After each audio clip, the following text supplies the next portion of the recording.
Ok, bonjour ou bonsoir, je ne sais pas l'heure à laquelle vous regardez cette vidéo. C'est encore et toujours Olivier Dunette, en direct de Magic the Gathering Arena, Magic Assembly en français, j'espère que vous allez bien. Nous sommes le samedi 2 août, si je ne dis pas de bêtises. On va vérifier ça de suite. Oui, nous sommes le samedi 2 août, il est 2h20 de l'après-midi et j'ai envie de jouer à Magic.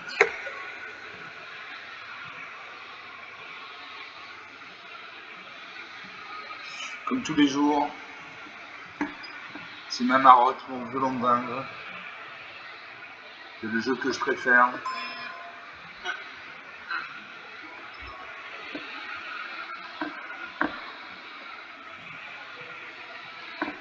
Donc on va jouer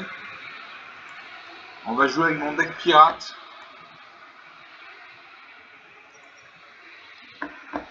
Mon deck pirate, je vais vous montrer, enfin on va survoler, hein. Il y a 250 cartes.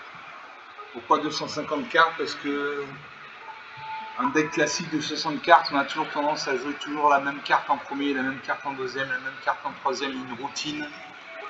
Il n'y a pas de suspense. Avec une deck de 250 cartes, je suis sûr d'avoir une partie unique. Donc j'ai les cartes blanches, j'ai des cartes de toutes les couleurs, blanc, bleu, noir, rouge, vert. La courbe de mana est assez homogène, je vois que la majorité de mes cartes nécessitent 3 points de mana d'invocation. J'ai 47 pirates, 25 éphémères, 6 rituels, 3 artefacts, 28 enchantements, 7 planeswalkers et 102 terrains, dont une majorité d'îles, de marais, de forêts, de montagnes. Donc on va jouer avec ce deck. Comme je le teste, quand je teste un nouveau deck, quand je fais évoluer un deck, je joue contre le bot de Magic. Le bot de Magic, c'est l'intelligence artificielle de Magic qui s'appelle Sparky, ça veut dire l'intelligence, ça veut dire l'étincelle en français. Il joue plutôt bien, mais il fait parfois des fautes tactiques qui coûtent le match. Donc il est un peu plus facile à jouer quand je remain, donc c'est pour ça que je vais tester mon deck pirate contre le bot de Magic. Voilà.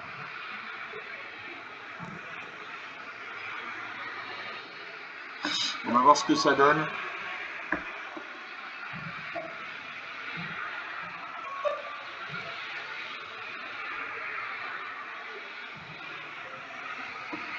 La version en premier, alors j'ai une plaine, donc une mana blanche, j'ai un marais, donc un mana noir, j'ai une montagne, donc une mana rouge. J'ai Urénie le sang sans fin pour une mana dont au moins un vert, au moins un bleu, au moins un rouge, une 10-10. Pour 3 manas dont au moins 2 noirs, j'ai homicide détruit une créature ciblée. Pour 4 manas dont au moins 2 rouges, j'ai pillard du coffre-fort, une 5-2 saccage. Quand cette créature arrive, si vous avez attaqué ce tour-ci, exilez les cartes dessus de votre bibliothèque. Choisissez l'une d'elles jusqu'à la fin de votre prochain tour, vous pouvez jouer cette carte. Pour 5 manas dans moins en rouge, j'ai le canonnier, pète tonnerre, une 4-5 portée. Défaussez-vous une carte, piochez une carte. N'activez que lorsque vous pourrez lancer un rituel une seule fois par jour. Et je garde ces cartes. On va voir ce que ça donne. Je salue mon adversaire. Mon adversaire Kozumi, un deck monocouleur bleu. Sparky utilise toujours des decks monocouleurs. Et je joue à marais.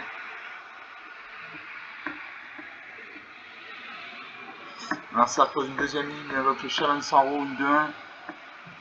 À chaque fois qu'une créature avec 2 vols contrôle arrive, cette créature gagne plus 1 jusqu'à la fin du tour.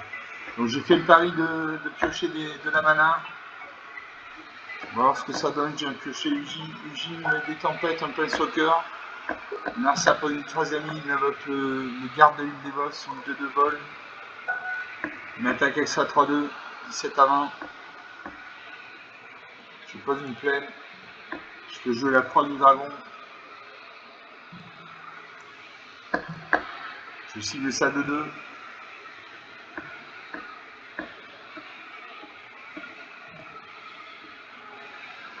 Une attaque avec ça de 1, 15 à 20. Je pose une quatrième ligne avec le goéland de Zephyr, une créature à un vol. Voilà. Comme il a enchanté, quand il a invoqué une créature avec 2 vols, son Shaman Saro a gagné plus 1, donc il est passé de 2-1 à 3-2. Moi je pose une forêt. Le jeu Brandon Fanatisme, une créature à 1. Célérité, ça veut dire qu'elle peut attaquer dès son arrivée sur le champ de bataille, sacrifier cette créature en infligeant une blessure à n'importe quel signe. Je joue ça. Suivant, j'attaque. Il peut bloquer avec ça à 1, mais comme c'est une volante, je pense qu'il ne va pas la sacrifier. Voilà, 15 à 19. Narsa pose une 5e île. Il invoque un nœud découlant. La créature ne se dégage pas pendant l'étape de dégagement du tour. C'est comme si la créature était morte. Il invoque la faveur du fleuve sur son gardien goéland du Zéphyr. La créature enchantée gagne plus 1, plus 2.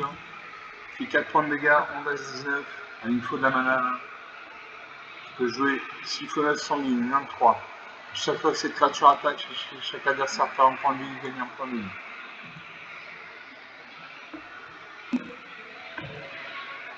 À mon adversaire de jouer. Il pose une 6e île, il attaque avec sa 2-2 volante, je ne peux pas bloquer, je n'ai ni le vol ni la portée, 9 à 19, 10 points d'écart. Je peux jouer l'envoûteuse dans le carrier, quand cette créature arrive, fait un jeton de nourriture. Et pour 2 points de mana, sacrifie une nourriture à un joueur ciblé par 2 points de vie. Donc au prochain tour, je pourrais sacrifier le jeton de nourriture, je gagnerai 3 points de vie. J'attaque avec ma 1-3. Il peut bloquer avec ça de 1, il perd un point de vie, je gagne un point de vie. Je renvoie mon envoûteuse dans le carrier dans ma main. Je fais un point de dégâts, 10 à 17. Narsa pose une 7e île, il attaque avec ses 2 créatures. 6 à 17, 11 points d'écart. Je pose une île. Je peux jouer le canonnier, tête tonnerre, une 4-5 portée. Défaussez-vous une carte, piochez une carte, activez que lorsque vous pouvez lancer un rituel comme ça. Et puis une seule fois par tour, donc une 4-5 portée. Ou une 3-2. Et je joue la 4-5 portée.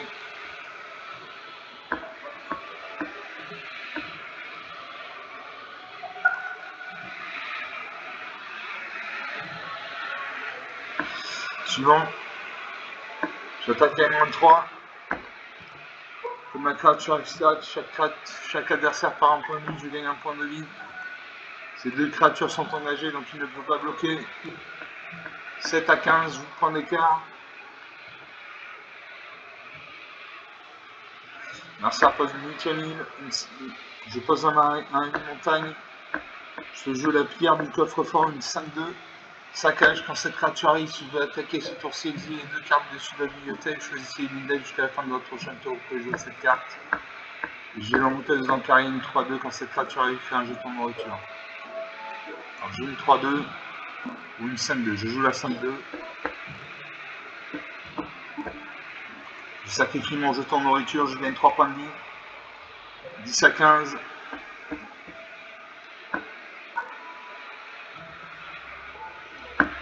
Suivant. J'attaque avec mes 2 créatures actives. Ça va perdre un point de vie, je gagne un point de vie, 11 à 14. Il bloque.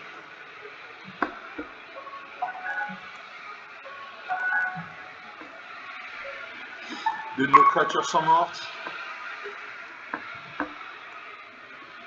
11 à 10, la partie est relancée. Il invoque le voyant sans nuage, une 2-1. Vol, quand cette créature arrive, piocher une carte. Il pose une île. Il m'attaque avec sa 2-2, 9 à 10. Je peux jouer le saccageur au foie blanc. Une 2-2 contact mortel, saccage. Quand cette créature arrive, si vous attaquez ce tour-ci, regardez les 3 cartes dessus de la bibliothèque. Il faut remettre une de ces cartes au-dessus de la bibliothèque et plonger. Suivant. J'attaque avec mes 2 créatures. Il peut bloquer. Les 2 créatures menant. Là, je joue le saccageur au foie blanc. Je vais regarder les 3 cartes de ma... Les 3 cartes. Je vais jouer le saccageur au foie blanc. Je termine le tour. 9 à 6. Une attaque avec sa 2-2.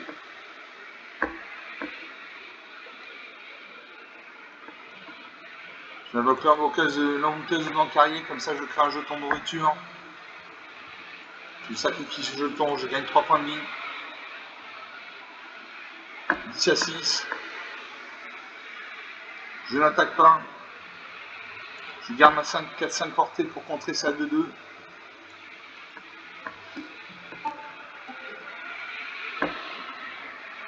Moi de jouer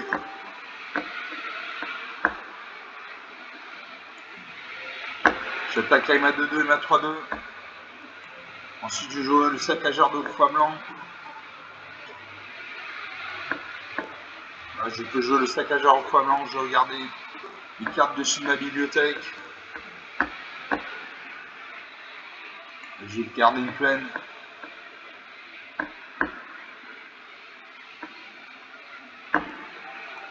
Je termine le tour. 10-3.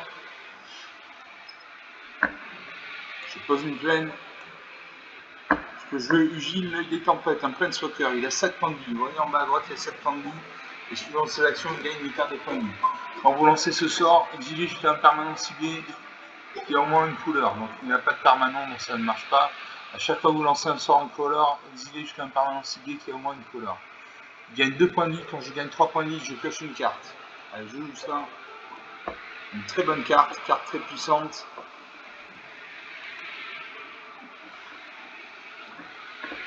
Je l'active.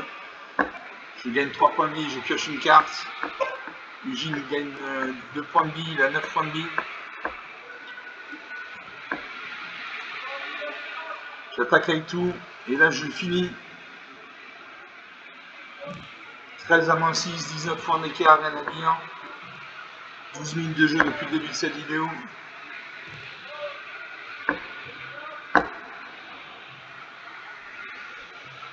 Donc une partie jouée, une partie gagnée.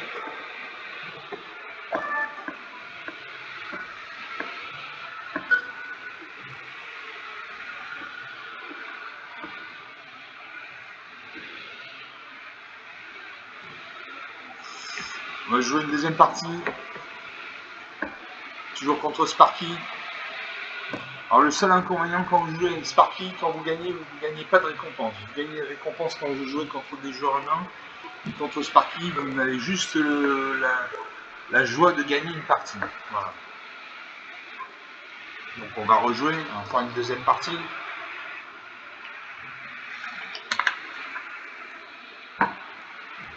Moi c'est Lightning Wave, ça compris.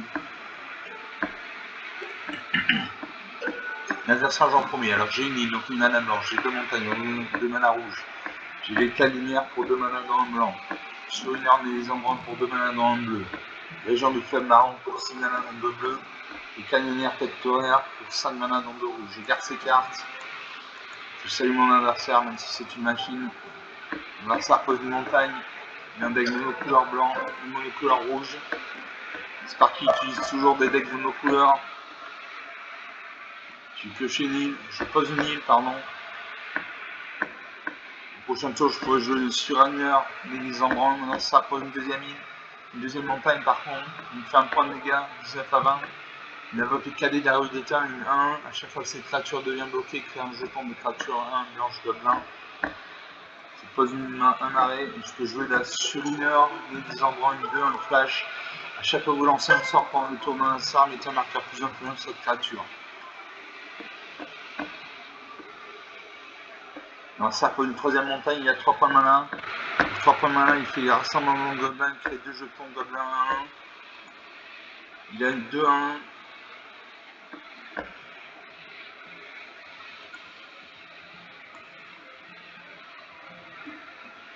Il y a 2 cadets d'arbre d'éteint. Donc nos 2 créatures vont mourir. Il doit créer un jeton. Non, il ne crée pas de jeton. Je pose une deuxième montagne. Je ne peux pas jouer mes créatures, il me manque de la mana. Narcin invoque un deuxième cadet de la rue d'étain. Il fait 4 points de vie de dégâts. 14 à 20. Je pose une montagne. Je peux jouer le régent du fleuve marron. Piocher 3 cartes puis défausser d'une carte. Le videur à Gozelon, une 3-2. Quand cette créature arrive, on a une créature ciblée car Narcin contrôle dans rien de son propriétaire. Donc je vais renvoyer ça à 1 dans sa main. Narcin pose une 5ème montagne, il invoque à nouveau un cadet de la rue d'étain. Il attaque avec 4 de ses créatures. Je bloque ça à 1, il m'a 3-2, il va créer un jeton gobelin 1. 11 à 20. 9 points d'écart ça, 9 points d'écart dans Magic. Je je veux le canonnier tonnerre, une 4-5 portée. Donc il peut se battre contre les créatures pour le vol. Défaussez-vous une carte, piochez une carte.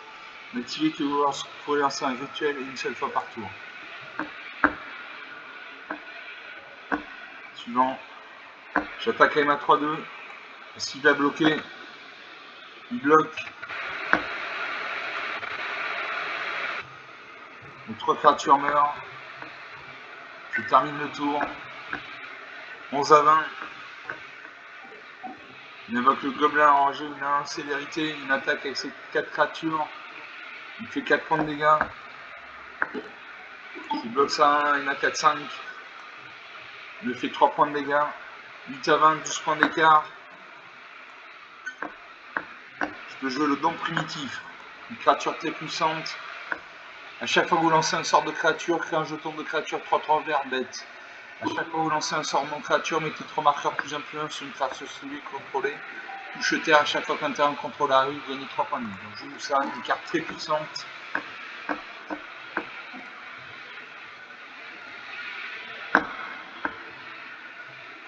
Suivant, j'attaque avec ma 4-5.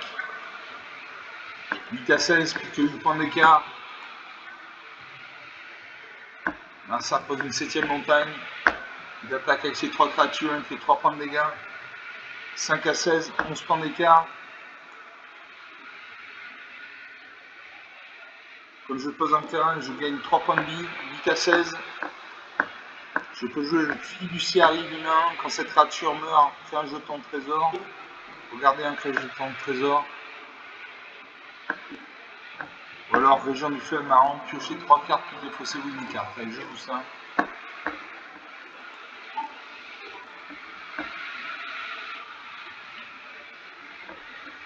Comme je lance un sort non créature, je mets 3 marqueurs sur mon canonnier tête terre qui passe à 7-8. Je dois me défausser d'une carte. Je vais me défausser d'une île.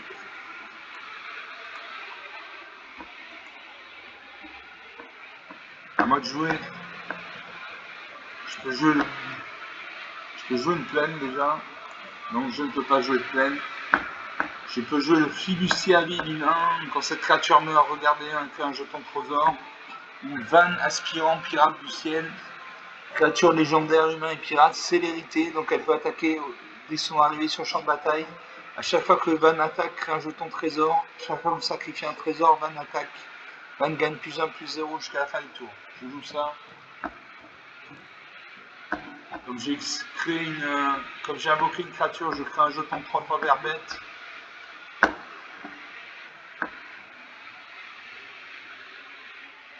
Allez, j'active ma capacité. Je me défais du fiduciaire vide. Je pioche une carte. Je pioche à diminuance raisonnable, une très bonne carte. J'attaque avec tout. Je crée un jeton trésor. Et là, je vais lui faire 9 points de dégâts. 8 à 7.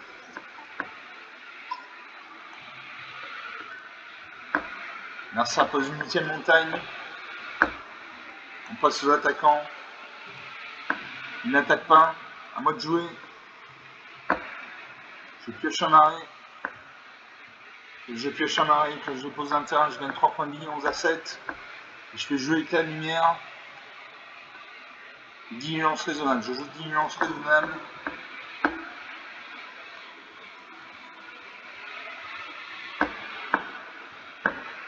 Je paye. Je signe à 3-3.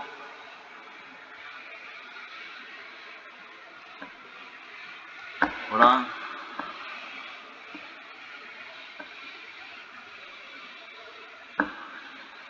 Je vais jouer la 7-8, vigilance. Donc j'ai une 9-10, une 5-4, une 6-6. J'attaque avec tout. Il est obligé de bloquer avec ses gobelins. Je fais jouer l'éclat de lumière. Je cible une créature. Je paye.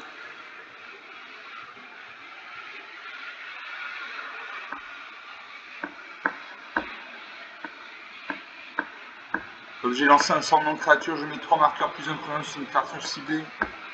Je vais la mettre sur ma 5-3, un 5-4, elle passe à 8-7. Je détruis son gobelin. Là, il est obligé de bloquer.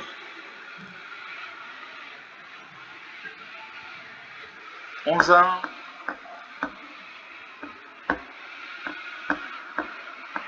Petit point d'écart. Il n'a plus de créature sur le champ de bataille. Il lui reste une carte en main. Il fait un choc. Il m'affiche 2 points de dégâts. 9-1. Il invoque le minotaure du nom. 2-3. Je pose une montagne. Comme je pose un terrain, je gagne 3 points de vie. 12-1. Suivant. J'attaque avec tout. Il va bloquer une de mes créatures avec son minotaure violent. Et je vais le détruire. Il ne bloque même pas. 12 à moins 19. 35 points d'écart. 25 minutes de jeu depuis le début de cette vidéo, rien à dire. Victoire franche, nette et sans bavure. Donc 2 parties jouées, 2 parties gagnées. Je suis content.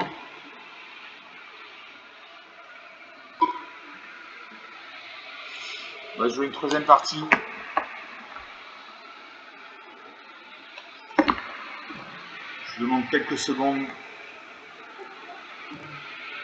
Je recharge ma vapoteuse. Voilà, vous savez tout. Ça, c'est les coulisses de Magic. Je recharge ma vapoteuse. Magic sans vapoteuse, c'est pas Magic. Voilà. Et je reviens vers vous. Donc on va faire une 3e partie. Donc mon deck pirate contre le bot de Magic. Pour l'instant, j'ai joué 2 parties. J'ai gagné 2 parties.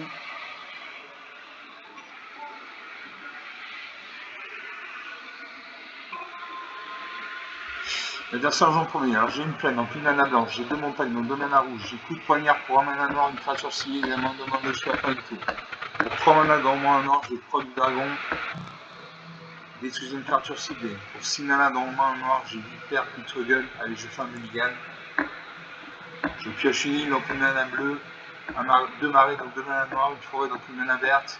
Sur une orne et des embruns, et pour 2 mana dans le bleu, une créature de 1, flash. A chaque fois que vous lancez un sort pendant le tour d'un star, mettez un marqueur plus 1 sur cette créature. Pour 3 mana dans au moins un bleu et au moins un rouge, j'ai une Bretailleuse intrépide, une 3-3 célérité. Donc il peut attaquer 200 arriver sur le champ de bataille. Les véhicules que vous contrôlez ont la célérité. A chaque fois que vous attaquez, si un pirate et un véhicule ont attaqué pendant ce combat, piochez 3 cartes, vous défaussez-vous d'une carte. Enfin, pour 9 points de mana dans au moins 2 noirs, j'ai Ascension de Realms Obscure, une carte très puissante. Mettez sur le champ de bataille sur le contrôle toutes les cartes de créatures de tout cimetière. Je garde tout. Je me déferme d'une forêt. Voilà. Je salue mon adversaire, même si c'est une machine, tant pis. Il pose une forêt, donc il a un deck monocouleur vert. Je pose une île. J'ai pioché nouveau départ. L'adversaire pose une 2e île, il invoque le garde arboricole. Je pose un marais.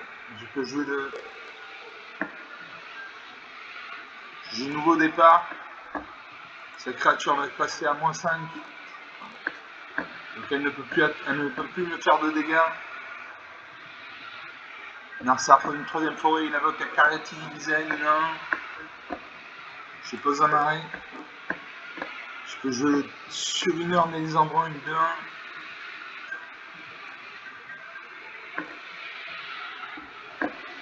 2-1. Partout. Il attaque S1, je bloque mal 2-1. Non, je ne bloque pas.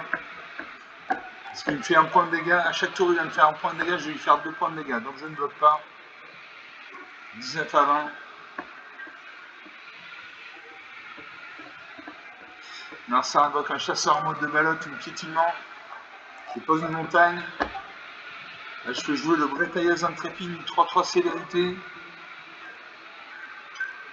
Abordeur gobelin. Abordeur gobelin en 2 exemplaires. Suivant. J'attaque. Il a bloqué avec sa 3-3. Et là, je joue l'abordeur gobelin. Comme j'ai attaqué, il prend un marqueur plus 1, il passe à 4-3. Nazarsin avec l'une qui a fait tuer, il va se battre contre une de mes créatures. Ma créature meurt. Nos deux créatures meurent. Il fait 3 points de dégâts, 16 à 20. Je vais jouer nourrir le chaudron.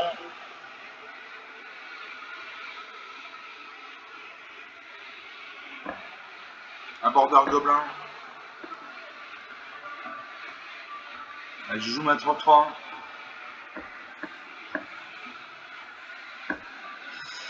J'attaque. Je fais 3 points de dégâts, 16 à 17. Il pose une 6ème forêt, il invoque le ballot grandement, une 4-4, donc il a des grosses créatures, majesté colossale. Au début de votre entretien, si vous contrôlez une créature de force supérieure à 4, piochez une carte. Il fait 3 points de dégâts. Je fais nourrir le chaudron.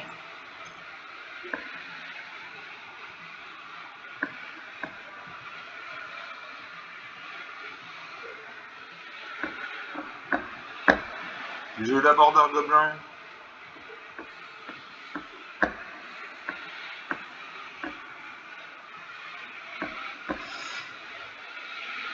Je n'attaque pas, en face il y a une 4-4. Donc je n'attaque pas. Marsa pioche 2 cartes. Dans une 7ème forêt, il peut invoquer n'importe quel type de créature. Il m'attaque avec toutes ces créatures. Je bloque sa 4-4 avec mes 2 créatures.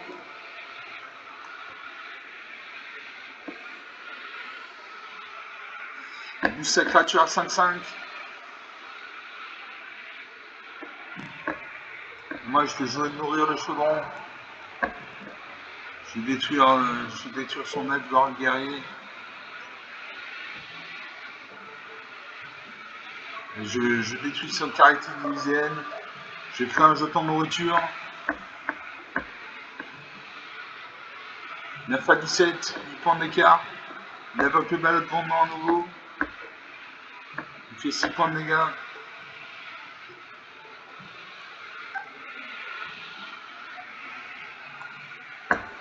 Je sacrifie mon jeton de nourriture, je gagne 3 points de vie.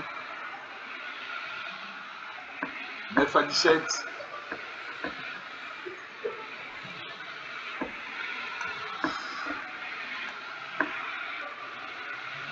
Il pioche 2 cartes. Ça, il pioche une carte, plus une carte qui est supplémentaire parce qu'il a une créature de force supérieure égale à 4. Il invoque à nouveau la Cariati divisienne. Je fais en taille cruelle. Donc je dois attendre que sa créature arrive sur le champ de bataille. Je fais en taille cruelle, je détruis ça 1.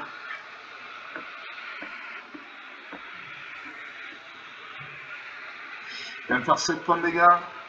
2 à 17, 15 points d'écart, ça va être difficile de revenir.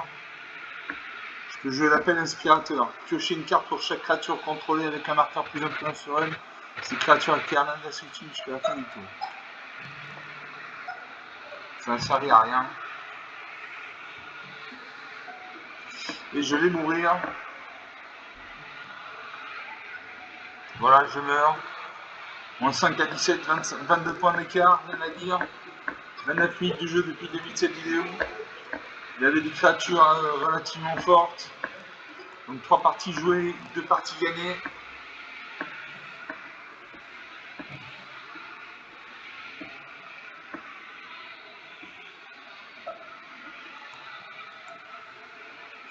On va faire une 4ème partie. Toujours contre Sparky.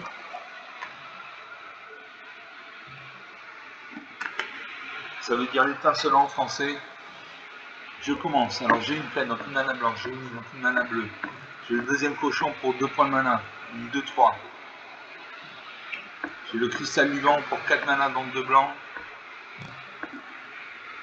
Allez, je fais un mulligan. Je pioche une plaine, donc une mana noire. Une mana blanche, pardon. 2 marées, donc 2 mana noires. Une forêt, donc une mana verte. Je perds des 7 morts pour 7 points de mana. Il a l'initiative. De vigilance, menace, piétinement, portée, lien de ligne, 7-7. Pour 3 points de mana, dont au moins 2 bleus, 2 noirs, j'ai détruit une créature.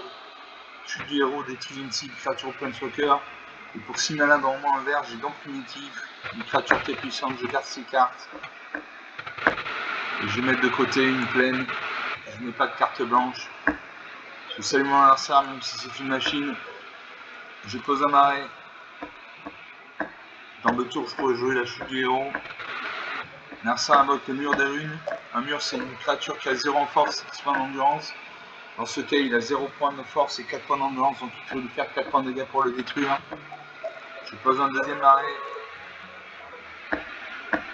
Là, ça a un deck monocouleur bleu. Sparky utilise toujours des decks monocouleurs. Il invoque la Fareur du Fleuve. Cette créature passe à 1-5. C'est toujours un défenseur, donc elle ne peut pas bloquer, elle ne peut pas attaquer.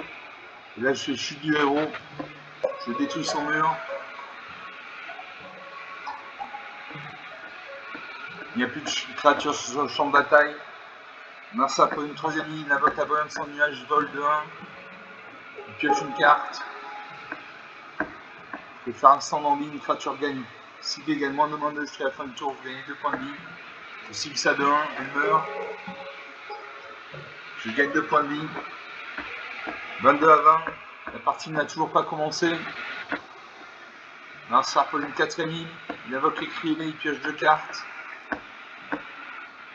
Il invoque le goéland, Zephyr, une créature à un vol. Je pioche un marais. Je ne peux pas jouer mes cartes. Ça invoque le dragon des tombes.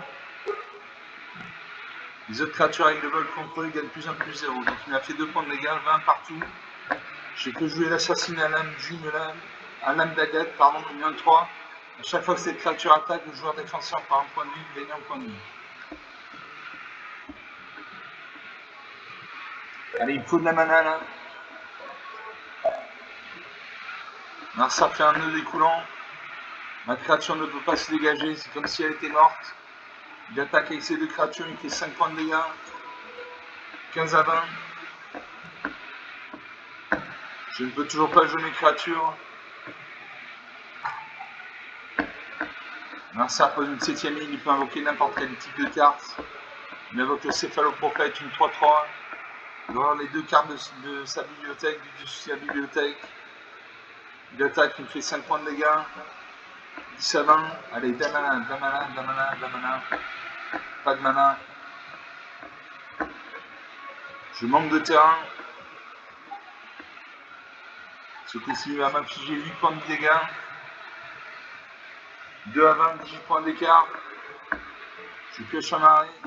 Je peux jouer la saison de dédoublement, ça ne suffira pas, je vais mourir.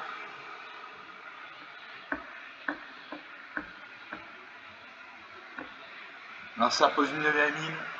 Il invoque le carte de l'île de Voss, une 2-2. Vol, les 7 créatures avec le vol que vous lancez coûtent un mana de moins à lancer. Et là, il me détruit. Voilà, moins 6 à 20, 26 points d'écart. Il y avait 3 créatures volantes. 33 minutes de jeu depuis le début de cette partie. De cette vidéo, pardon. 4 parties jouées, 2 perdues, 2 gagnées. On va en faire une 5ème.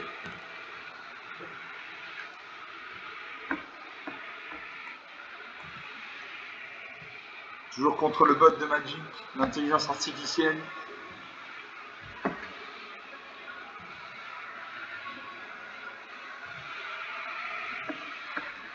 L'adversaire joue en premier, donc j'ai un marais, donc un mana noir, j'ai une montagne, donc une mana rouge, j'ai une forêt, donc une mana verte. J'ai éclat de lumière pour 2 mana dans le blanc blanc. Je fais bizarre pour 2 mana dans le blanc blanc. Lourd 2, allez, j'ai fait un mulligan. Je pioche 2 îles, donc 2 mana bleu, une forêt, donc une mana verte. Et l'Anderson il fait plus sud pour 4 mana, donc au moins un blanc, au moins un noir, une 4-4. Cristal du vent.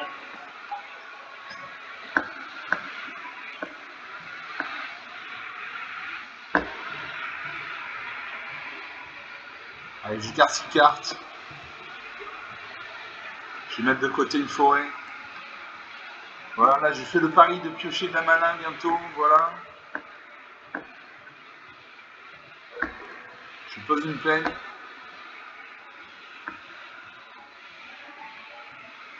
Narsa pose un deuxième mari, il a un deck monocouleur noir. Je pose un troisième mari, il invoque le familier de l'enrouteuse, une 2-3. Je pose un marais. Je peux jouer la lumière de bannissement. Quand cet enchantement arrive, j'exile un par monter un 6 bécard, ça contrôle jusqu'à cet enchantement quitte le champ de bataille. Donc je vais exiler ça 2-3.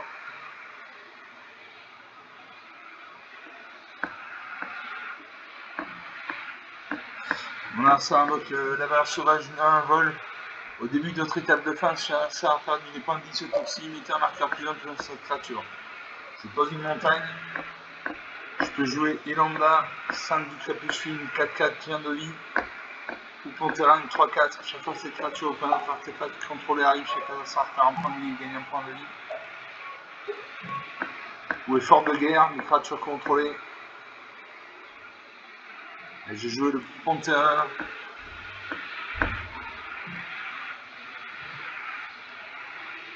Je gagne un point de vie, 21 à 19. Narcisse invoque le zombie dévastateur, il m'attaque avec son valeur sauvage. Il fait un point de dégâts. Comme il fait un point de dégâts, son valeur sauvage passe de 2-2. Passe de 1 à 2-2.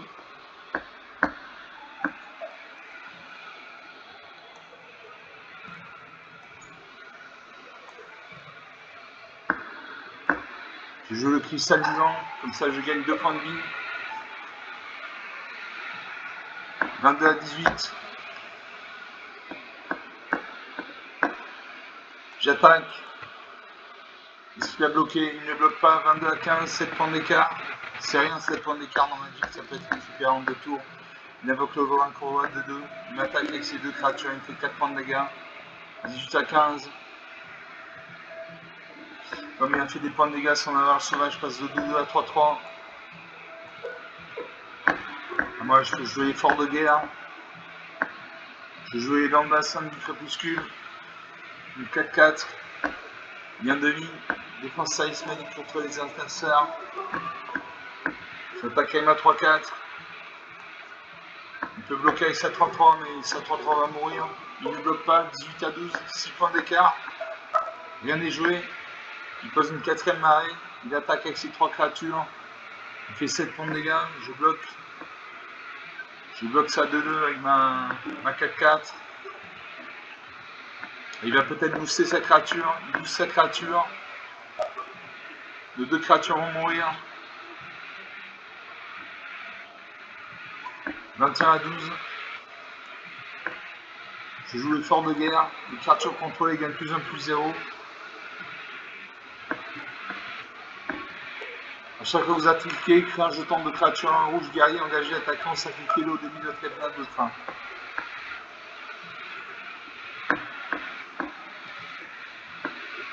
Donc mes créatures ont gagné plus 1, plus 0. Donc ma poupée Terra va passer à 4-4. Il est en 9-5 du crépuscule à 6-5. J'attaque avec tout. Je crée un jeton guerrier de 1.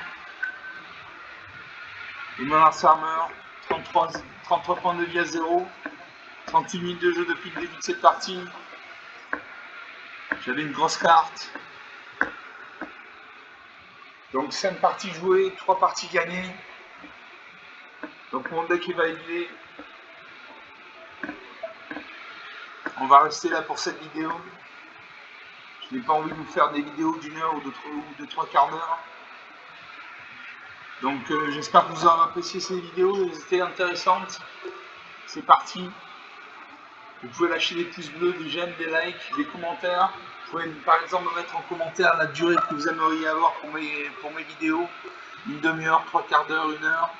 Vous pouvez également parler de la chaîne autour de vous si vous pensez que ça peut intéresser un joueur de votre entourage.